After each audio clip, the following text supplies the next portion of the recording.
Class 11 এর বন্ধুরা, আজকে আমরা আলোচনা করব সলিউশনের কনসেন্ট্রেশন বা সলিউশনের গাঢ়ত্ব সম্পর্কে।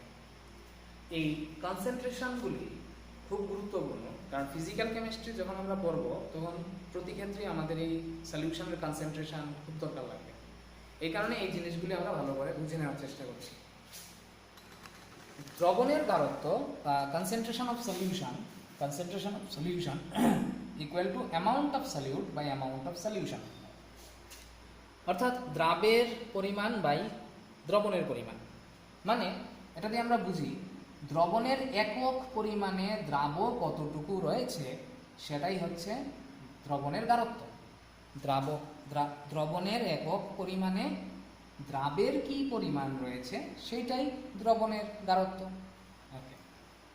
মানে কনসেন্ট্রেশন অফ সলিউশন। এবার এই কনসেন্ট্রেশন অফ সলিউশন অনেক ধরনের হতে পারে, যেমন পার্সেন্ট কনসেন্ট্রেশন হতে পারে, শতকরা গাঢ়ত্ব হতে পারে। পার্সেন্ট কনসেন্ট্রেশন মিন্স শতকরা গাঢ়ত্ব। তারপর হতে পারে মোলারিটি, যেটাকে আমরা ক্যাপিটাল এম দিয়ে চিহ্নিত করি। তারপর হতে পারে নর্মালিটি, যেটাকে আমরা ক্যাপিটাল এন দিয়ে প্রকাশ করি। হতে পারে মোলালিটি, যেটাকে আমরা স্মল এম দিয়ে চিহ্নিত করি। হতে পারে ফর্মালিটি, যেটাকে আমরা ক্যাপিটাল এফ দিয়ে প্রকাশ করি। হতে পারে মোল ফ্র্যাকশন, যেটাকে আমরা কাই চিহ্ন দিয়ে প্রকাশ করি। এটা এক্স এর মতন একটা দেখতে। আমরা প্রথমে আসছি পার্সেন্টেজ কনসেন্ট্রেশনে। পার্সেন্ট কনসেন্ট্রেশন কি? Amount of solute by amount of solution into 100%। এর মানে দ্রাবের পরিমাণ, সলিউটের পরিমাণ ডিভাইডেড বাই সলিউশনের পরিমাণ ইন্টু 100। প্রথম অংশ থেকে আমরা কি বুঝতে পারছি? দ্রবণের একক পরিমাণে সলিউট কতটুকু রয়েছে, সলিউশনের একক পরিমাণে সলিউট কতটুকু রয়েছে তা আমরা এই অংশ দিয়ে বুঝতে পারি। আর 100 দিয়ে গুণ করলে কি বুঝতে পারি? 100 দিয়ে গুণ করলে বুঝতে পারি 100 পরিমাণ সলিউশনে, 100 অ্যামাউন্ট সলিউশনে কত অ্যামাউন্ট সলিউট রয়েছে তা বুঝতে পারি। তাই পার্সেন্ট কনসেন্ট্রেশন হচ্ছে 100 অ্যামাউন্ট সলিউশনে যত পরিমাণ সলিউট থাকে, 100 পরিমাণ দ্রবণে যত পরিমাণ দ্রাব থাকে, তাই হচ্ছে পার্সেন্ট কনসেন্ট্রেশন। কীভাবে বের করি? Amount of solute by amount of solution into 100। এবার এই পার্সেন্ট কনসেন্ট্রেশন বিভিন্ন ধরনের হতে পারে, যেমন mass by mass percentage, mass by volume percentage, volume by volume percent. Mass by mass percentage হলে কি হবে? উপরেরটাও মাস হবে, নিচেরটাও মাস হবে। মানে উপরে ছিল সলিউট, তাহলে সলিউটের মাস হবে, সলিউশনেরও মাস হবে, ইন্টু 100%। প্রথম জায়গা দিয়ে আমরা বুঝি কি? সলিউশনের একক ভরে, সলিউশনের ইউনিট মাসে সলিউট এর মাস কতটুকু, সলিউশনের একক ভরে সলিউটের ভর কতটুকু, তা আমরা এই অংশ দিয়ে বুঝি। আর 100 দিয়ে গুণ করলে কি বুঝি? সলিউশনের 100 পোর্শনে, সলিউশনের 100 ভাগে সলিউটের ভর কতটুকু তা আমরা বুঝি এই পুরাটা দিয়ে। যেহেতু সব কিছু এখানে ভরে প্রকাশিত, তাই এটাকে মাস বাই মাস পার্সেন্টেজ সলিউশন বলে। নেক্সট আসছি আমরা মাস বাই ভলিউম। তাহলে তোমরাই বলতে পারো এখানে সলিউটকে কিসে প্রকাশ করব? ভরে, মাসে। আর সলিউশনকে কিসে প্রকাশ করব? নিচেরটাকে ভলিউমে। আর ইন্টু 100 বলতে আমরা কি বুঝি? 100 আয়তন সলিউশনে কত ভরের সলিউট রয়েছে তা হচ্ছে mass by volume concentration. Okay. আর ভলিউম বাই ভলিউম হলে সলিউটের হিসাবটা আমরা কিভাবে করব? ভলিউমে, আয়তনে। আর নিচেরটারও আয়তনে, সুতরাং সলিউশনের হিসাবও করবো আমরা আয়তনে। ইন্টু 100 বলতে আমরা বুঝি 100 পরিমাণের যেহেতু প্রকাশ করব, শতকরা যেহেতু প্রকাশ করব। সুতরাং volume by volume percent solution বলতে আমরা বুঝি 100 পরিমাণ আয়তনের দ্রবণে যত আয়তনের সলিউট থাকে তাকে volume by volume percent solution বলা হয়। ওকে। এবার আমরা আসছি মোলারিটিতে, এম। যে কোনো কনসেন্ট্রেশনেই হচ্ছে amount of solute by amount of solution, অর্থাৎ দ্রাবের পরিমাণ বাই দ্রবণের পরিমাণ। এইখানে দেখো দ্রবণের পরিমাণকে কিসে প্রকাশ করা হয়েছে? ভলিউমে। সব ক্ষেত্রেই ভলিউমেই প্রকাশ করা হয়েছে। একটা কিছু কিছু ক্ষেত্রে যখন মাস বাই মাস বলা থাকে সেক্ষেত্রে আলাদা, কিন্তু সব ক্ষেত্রেই ভলিউমেই দেওয়া থাকে সলিউশনের। তাহলে দেখো সলিউশনের ভলিউম নেওয়া হয়েছে আর সলিউটের মোল নেওয়া হয়েছে। সলিউটের মোলকে এখন থেকে আমরা N2 বলে লিখব, N2, স্মল n2। এটাকে আমরা সলিউটের মোল সংখ্যা হিসেবে লিখব। তাহলে মোলারিটি হচ্ছে সলিউটের মোল সংখ্যা ডিভাইডেড বাই দ্রবণের আয়তন ইন্টু 1000। প্রথম অংশ দিয়ে কি বোঝা যায়? বোঝা যায় দ্রবণের 1 ml এ কত মোল দ্রাব রয়েছে, আর ইন্টু 1000 করলে কি বোঝা যায়? 1000 ml দ্রবণে কত মোল সলিউট রয়েছে তা বোঝা যায়। সুতরাং মোলারিটির ডেফিনেশনটা কি হবে? মোলারিটির ডেফিনেশন হবে 1000 ml দ্রবণে যত মোল সলিউট বা দ্রাব থাকে তাকে ওই দ্রবণের মোলারিটি বলে। এটাকে ক্যাপিটাল এম চিহ্ন দিয়ে প্রকাশ করা হয়। এখানে যদি আমরা ml এ না প্রকাশ করি, লিটারে প্রকাশ করি, তাহলে 1000 দিয়ে গুণ করতে হবে না, তাহলে সরাসরি আমরা লিখব মোলারিটি ইকুয়াল টু দ্রাবের মোল সংখ্যা ডিভাইডেড বাই দ্রবণের আয়তন লিটারে, তাহলেই হবে। তাহলে তার 1000 দিয়ে গুণ করতে হবে। এই হচ্ছে মোলারিটি। ইকুয়েশনটা খুব ভালো করে মুখস্থ রাখবে, কারণ দেখো এই ইকুয়েশনটা তোমার যদি মাথায় থাকে, এখানে যদি ml এ দ্রবণের আয়তন না থাকে, লিটারে থাকে, তাহলে 1000 দিয়ে গুণ করতে হবে না। এই ইকুয়েশনটা মাথায় থাকলে তুমি যদি মোলারিটি জানো, দ্রবণের আয়তন যদি জানো, দ্রাবের মোল সংখ্যা বের করে নিতে পারবে। এবং বিভিন্ন কাজে আমাদের মোলারিটি থেকে দ্রাবের মোল সংখ্যা জানার প্রয়োজন হয়, তাহলে এই ইকুয়েশনটাকে কাজে লাগিয়ে আমরা সহজেই দ্রাবের মোল সংখ্যাকে বের করে নিতে পারবো। নেক্সট আসছি আমরা নর্মালিটি। এটাকে ক্যাপিটাল এন দিয়ে প্রকাশ করা হয়। অ্যাজ ইউজুয়াল নিচের ভলিউম, যে সলিউশনের ভলিউম নেওয়া হয়েছে, আর উপরেরটা সলিউটের কি নেওয়া হয়েছে? গ্রাম ইকুইভ্যালেন্ট অফ সলিউট, অর্থাৎ গ্রাম তুল্যাঙ্ক সংখ্যা, দ্রাবের গ্রাম তুল্যাঙ্ক সংখ্যা। আমরা গ্রাম তুল্যাঙ্ক সংখ্যা আগেই দেখেছি, নির্ণয় করা শিখেছি। সুতরাং এই ইকুয়েশন থেকে আমরা বুঝি, কি বুঝি? দ্রবণের একক আয়তনে দ্রাবের কত গ্রাম তুল্যাঙ্ক দ্রবীভূত আছে তা বুঝি এই অংশটা থেকে। আর 1000 দিয়ে গুণ করলে কি বুঝি? 1000 দিয়ে গুণ করলে আমরা বুঝি দ্রবণের 1000 ml এ দ্রাবের কত গ্রাম তুল্যাঙ্ক দ্রবীভূত আছে তা আমরা বুঝি। আর যদি আমরা এখানে ml এ না থাকে, তাহলে 1000 দিয়ে গুণ করবো না, শুধু কি লিখবো? Normality equal to gram equivalent of solute divided by volume of solution in litre, অর্থাৎ 1 লিটার দ্রবণের মধ্যে কত গ্রাম তুল্যাঙ্ক দ্রাব আছে তাই হচ্ছে নর্মালিটি, বা 1000 ml দ্রবণের মধ্যে কত গ্রাম তুল্যাঙ্ক দ্রাব আছে তাই হচ্ছে নর্মালিটি। তাহলে নর্মালিটির ডেফিনেশনটা মনে রাখবে এবং ইকুয়েশনটাও মনে রাখবে ভালো করে। এই ইকুয়েশনগুলি খুব গুরুত্বপূর্ণ। এখান থেকে তোমরা যদি নর্মালিটি জানো, দ্রবণের আয়তন যদি দেওয়া থাকে লিটারে বা ml এ, যেটাতে খুশি দেওয়া থাকুক, তুমি কিন্তু গ্রাম তুল্যাঙ্ক সংখ্যা বের করে নিতে পারবে এখান থেকে। নেক্সট আসছে মোলালিটিতে। মোলালিটি এইটা একটু স্পেশাল কেস। এইখানে দেখো নিচে, এতক্ষণ আমরা দেখেছিলাম নিচে সলিউশন সবসময় আমরা ভলিউমই দেখেছিলাম, এইখানে কিন্তু সলিউশনের কোনো অ্যামাউন্ট নেই, এখানে আছে সলভেন্টের অ্যামাউন্ট। এটা একটা স্পেশাল কেস মোলালিটি।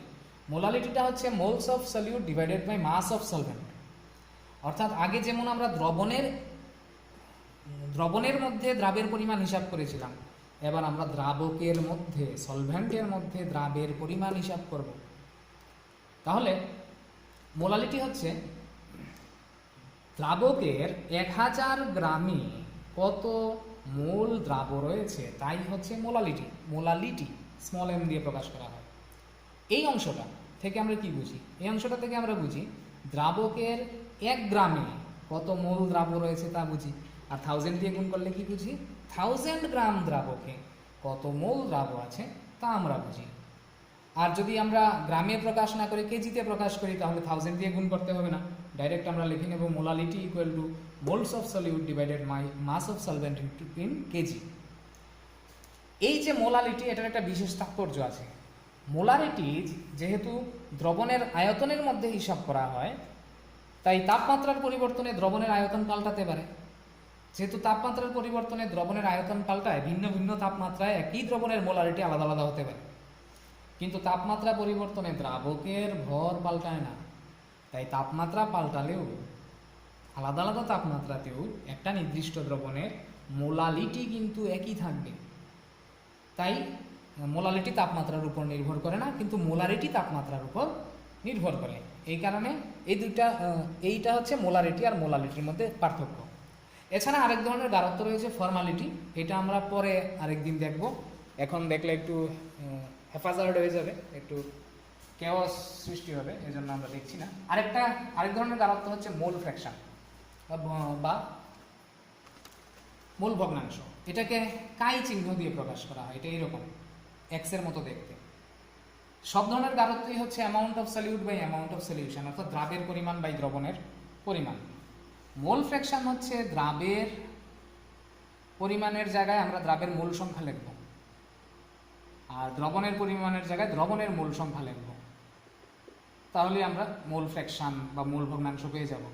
যেমন ধরো একটা পাত্রের মধ্যে n1 মোল A আছে আর n2 মোল B আছে, তাহলে আমি যদি A এর মোল ফ্র্যাকশন দেখি, A উপাদানের মোল ফ্র্যাকশন দেখি, তাহলে এটা হবে n1 বাই টোটাল মোল সংখ্যা, দ্রবণের মোল সংখ্যা n1 by n1 plus n2। আর কাই B এর মোল ফ্র্যাকশন হবে B এর মোল সংখ্যা ডিভাইডেড বাই দ্রবণের মোল সংখ্যা। এই হচ্ছে আমাদের বিভিন্ন ধরনের গাঢ়ত্ব। এবার এই গাঢ়ত্ব দিয়ে আমরা দুইটা প্রবলেম দেখছি, তাহলে ব্যাপারগুলি আরো ক্লিয়ার হবে। প্রথম প্রবলেম হচ্ছে 250 ml solution is prepared from 4 gram NaOH. Calculate molarity. 250 ml NaOH দ্রবণ তৈরি করা হলো 4 গ্রাম NaOH দিয়ে। মোলারিটি বের করো। যেহেতু মোলারিটি বের করতে হবে, আমরা ডাইরেক্ট মোলারিটির ইকুয়েশনে চলে যাব। মোলারিটি ইকুয়াল টু আমরা কি দেখেছিলাম? Moles of solute divided by volume of solution. এখানে যেহেতু ml এ দেওয়া আছে, তাহলে volume of solution in ml into 1000। এই হচ্ছে ইকুয়েশন। n2 হচ্ছে সলিউটের মূল সংখ্যা, মূল নাম্বার। এবার মোলারিটি বের করতে হবে আমাদের, তাহলে আমাদের n2 দরকার আর ভলিউম অফ সলিউশন দরকার। n2 দ্রাবের মূল সংখ্যা কিভাবে আমরা বের করি? মূল সংখ্যা আমরা আগেই জানি কিভাবে বের করি। এখানে দ্রাব হচ্ছে NaOH, সলিউট হচ্ছে NaOH। তাহলে NaOH এর তার ভর দেওয়া আছে 4 গ্রাম, তাহলে 4 গ্রাম NaOH এর মোল সংখ্যা কত হবে? ভর by mass by molar mass.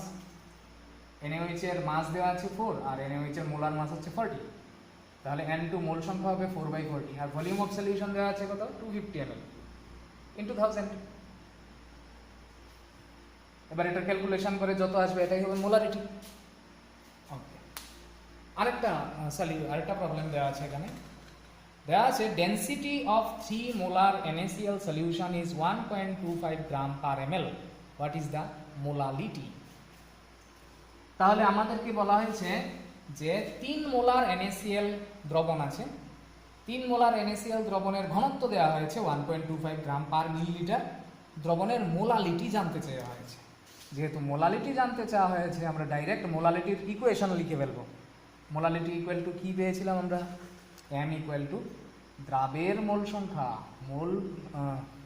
Moles of solute divided by solvent, mass of solvent, ml এ দেওয়া থাকলে ml ইনটু 1000 হবে। এখানে দেখো এখানে কিন্তু কোনো দ্রবণের ভলিউম দেওয়া নেই। যদি দ্রবণের ভলিউম না দেওয়া থাকে, তাহলে আমরা দ্রবণের ভলিউমকে 1 লিটার ধরে নিলে সবচেয়ে সুবিধা হয়, তখন ক্যালকুলেশন অনেক ইজিয়ার হয়ে যায়। যাকে তাহলে আমরা যদি তাহলে বলবো মাস অফ সলভেন্ট ইন কেজি, মানে এই ক্ষেত্রে যেহেতু ভর, এই ক্ষেত্রে আমরা কেজি ধরবো, গ্রাম মানে গ্রাম ধরবো না, কেজি সরি ml ধরবো না, কি বলছিলাম লিটার ধরবো না, কি ধরবো? কেজি ধরবো, কারণ এই ক্ষেত্রে তো সলভেন্টের ভর মাপতে হবে, তাহলে আমরা কেজি ধরবো। এবার মোলালিটি ইকুয়াল টু তাহলে দ্রাবের মোল সংখ্যা ডিভাইডেড বাই দ্রাবকের ভর ইন কেজি। মোলালিটি বের করতে হবে আমাদের, সুতরাং আমরা যদি n2 বের করে নিতে পারি আর দ্রাবকের ভরকে আমরা বের করে নিতে পারি, তাহলে আমাদের মোলারিটি বের করে নিতে পারবো। এবার কিভাবে বের করবো? তাহলে আমার n2 দরকার আর দ্রাবকের ভর দরকার। এবার কিভাবে বের করব? এখানে দেওয়া হয়েছে মোলারিটি কত দেওয়া হয়েছে? 3 মোলার। তাহলে মোলারিটির ইকুয়েশন থেকে আমরা বিষয়টা নিয়ে আসব। মোলারিটি ইকুয়াল টু দ্রাবের মোল সংখ্যা ডিভাইডেড বাই দ্রবণের আয়তন।